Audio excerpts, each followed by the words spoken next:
Hi, I'm Doc Martin, the lone journalist for KRAZ-TV with another book for book review.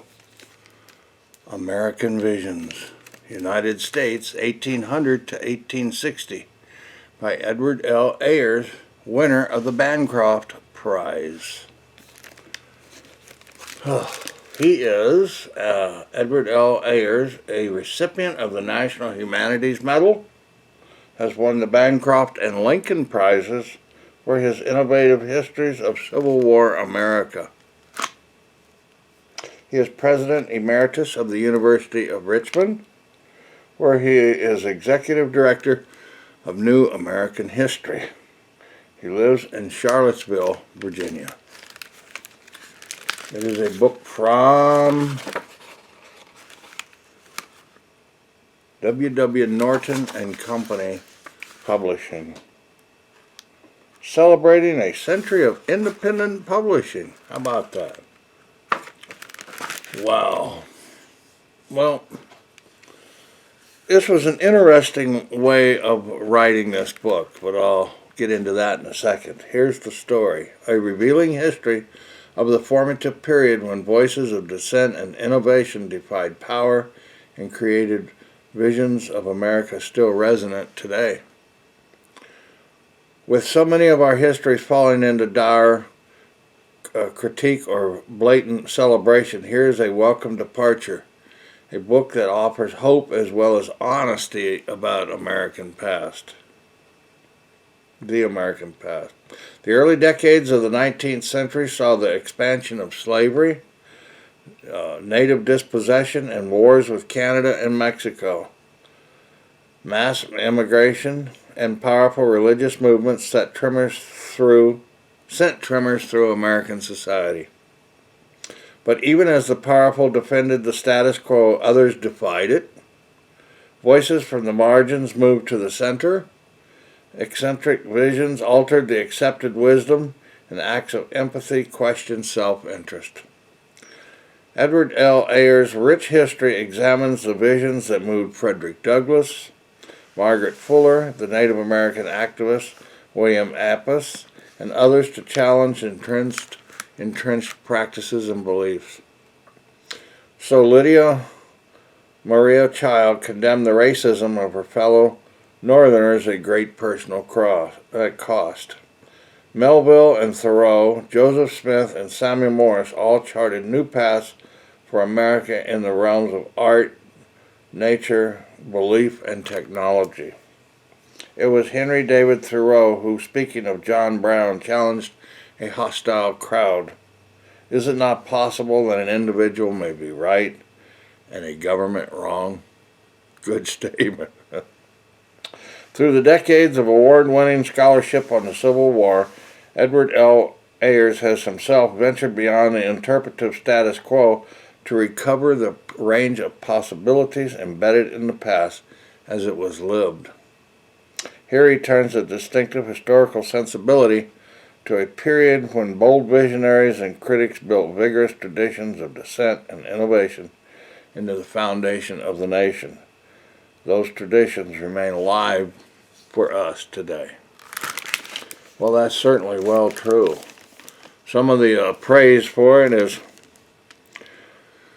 from David W. Blight, author of Frederick Douglass, says, Edward Ayers is a rare and distinctively gifted American historian. American Visions does not wallow in our national sins, even as it vividly reveals them. Does not celebrate except to help us see how so many different kinds of American had their eyes on the anxious future. Read this, ye who are weary of bad prose, narrow and politicized history, and see how unpredictable the past can be. Ayers' new book is a literary achievement worthy of that moment when Emerson opened his copy of Leaves of Grass, from Walt Whitman. It's actually written in chronological order, basically. It starts at the 1800s when Jefferson was in office, and it went all the way through the different presidents Didn't really mention a lot about the presidents. It was mostly people and the shakers and movers of their time.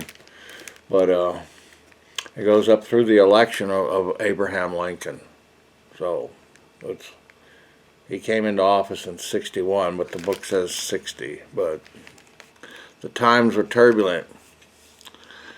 It was always about somebody wanting something, I guess, because the people that wanted something, a lot of them, felt they were downtrodden to begin with, and so they didn't feel any compunction to do anything about Native Americans. If they wanted their land, well, we got it, That's just the way it was.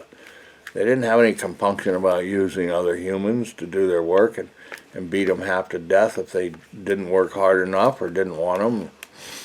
And a lot of people were Christians. And they just felt that, well, they were superior. And it just went on from there.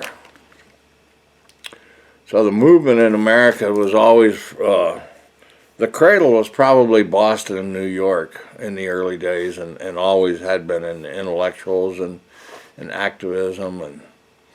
And some of the great people like Daniel Webster later actually argued for the Fugitive Slave Bill and all that, which really dismayed a lot of people because if we're going to have slavery, keep it down there. But slavery was all over, and it was in Massachusetts, and it was in New York, and all of that. It got thinned down to a point, but finally it was decided that no, we can't have this. A lot of people spoke against it. A lot of women spoke against it.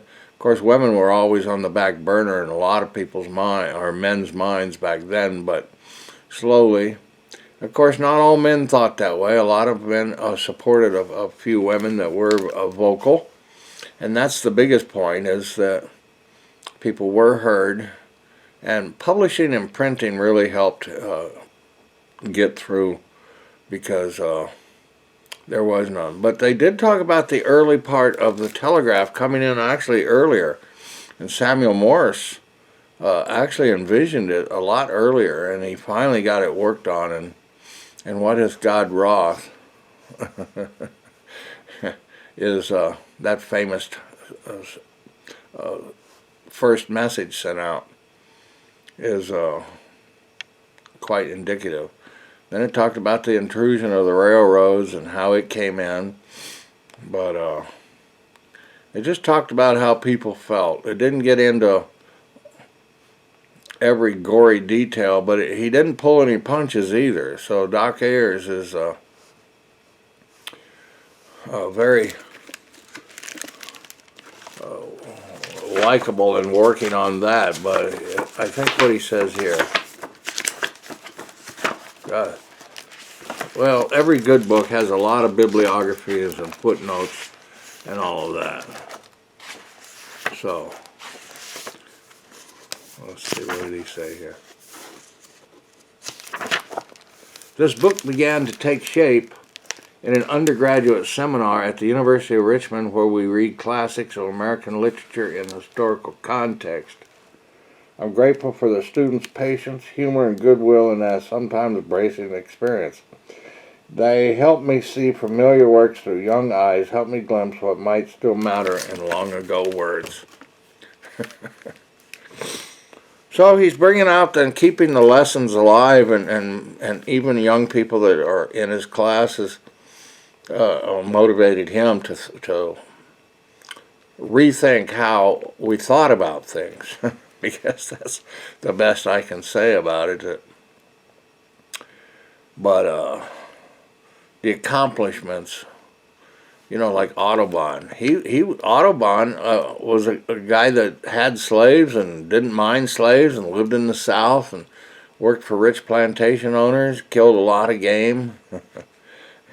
Then there was George Catlin, who lived amongst the Indians, and he had a soft spot for them, and he did most of his work painting, of course. He was one of America's great painters.